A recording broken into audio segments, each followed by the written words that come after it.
It's Darkside Phil's worst gaming trends of 2014. Number 1. The over-dramatization, snowballing, and utter derailment and ineffectiveness of Gamergate. You know, video games are moving more and more into the mainstream. And in 2014, more so than I think any other year, we saw that people who maybe weren't necessarily associated or even interested in video games kind of accept them as a new mainstream form of entertainment and culture. However, the door swings both ways, and when you get a good positive outlook on something, all the negative crap comes with it. In the year of 2014, we had one particular issue that happened in the gaming universe that I think made all gamers look bad regardless of the fact that we were involved with the issue or not. The name of the issue undoubtedly became to be called Gamergate. Let's very briefly go over what happened. Earlier on this year, there was a particular gaming journalist who became involved in a romantic relationship with a particular game developer. This game developer was making a more indie-style video game that it seemed the website where this game journalist worked at was covering, putting different articles and things out on this game over the course of the year.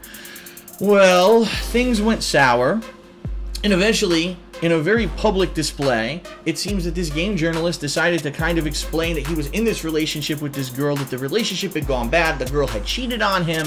Now let's really face it, who cares? We're supposed to be talking about video games, right? But the bottom line is the human drama between these two people became the basis of a huge explosion of controversy, anger, and just overall nastiness on the internet and even spilling into the real world in the year of 2014. The Gamergate movement began, which basically said, listen, we feel that there is a lot of disingenuous people in the gaming media. If anything, we can now discover that there's gaming media who are ganging up against certain games, sticking up for other games, that are promoting certain things, defending certain things, almost like there's a secret conspiracy of gaming media to push certain agendas. And we don't like that. We want it so that gaming media is transparent and it's legit, just like the normal news. Now, of course, we even know watching normal news on TV is spun one way or the other, but at least we can kind of figure out which way what channel we're watching is spun. Right now, we don't know who's behind what in gaming media and what kind of agendas they're trying to push.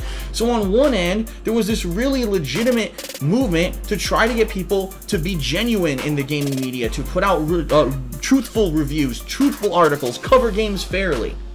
The flip side of this whole thing is that it became also an anti-woman movement, saying, oh, this woman obviously was loose. She slept with multiple guys. She cheated with this gaming journalist, and so down with her, and she was just trying to sleep with this guy to get her game promoted by the website, and blah, blah, blah, blah, blah. Whether or not any of that is true is a moot point and shouldn't be anyone's problem at all because it's none of your fucking business. But it became the primary focus of Gamergate for a lot of people, leading for supposed feminist leaders who are known more for really just kind of championing themselves and actually trying to do anything productive for feminism as a whole movement, jumping into the fray and derailing it even further. We had death threats on both sides. We had trolling on both sides. We had Twitter exploding with absolute nonsense. We even had mainstream media covering the issue. And of course, it all came to a culmination when the biggest online feminist that everyone knows about, Anita Sarkeesian, somehow turned it into her personal agenda this year to derail the whole Gamergate movement, that instead of being about journalistic integrity, it would become about how male gamers attack females and basically hate women, and that her feminist agenda was the biggest thing. She went on the Colbert Report, she went on Good Morning America, and all she had to talk about was herself and the fact that she supposedly had received death threats.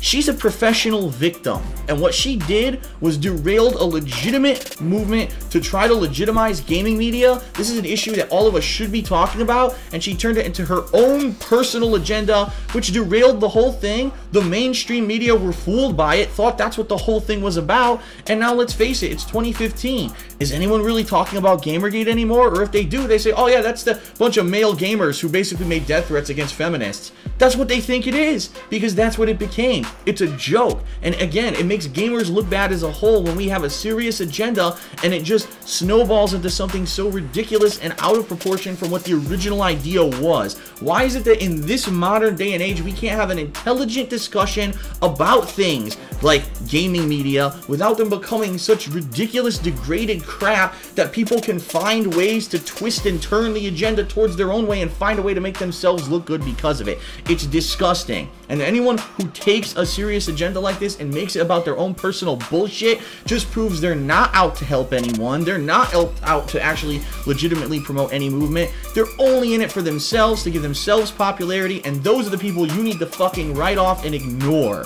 Anita Sarkeesian, I'm talking to you. You are a selfish individual. You screwed everything up at a time when we had a chance to actually have a legitimate conversation. You personally derailed it. Shame on you. Shame on anyone who derailed it. And let's face it, there are many people who were probably involved on both sides of the agenda who legitimately had intelligent things to say, and they were all lost in the clutter of death threats, trolling, and nonsense. Please, in the future, with social media being at such a height, can we have some kind of intelligent discussion without this nonsense happening? And I hope so. I mean, as a gamer, I would love to see that now gaming is more mainstream, to say we can have intelligent discussion. We cannot have things explode in our face and make us look bad. But I don't know. 2014 really didn't leave me with a lot of hope that gaming is going to be seen as a mature medium of art, and rather it's just going to be seen as a bunch of kiddies on the internet having their fun, trolling and through death threats and all kinds of bullshit that doesn't belong in the gaming universe. Shame on everyone who was involved in that crap and got involved in it and didn't stick to the original issues, because now we had an opportunity for great discussion, for a great change in the gaming media, and it was, in my opinion, lost. Every year I say this, but I really hope that 2015 is a lot better than last year, because with all the crap that we just reviewed, I really don't want to have to be doing another countdown next year and saying, guess what? We're right back to square one. There's a lot of room for improvement. Let's hope for the best in 2015. Thanks for watching, everyone. I will see you later. Peace out.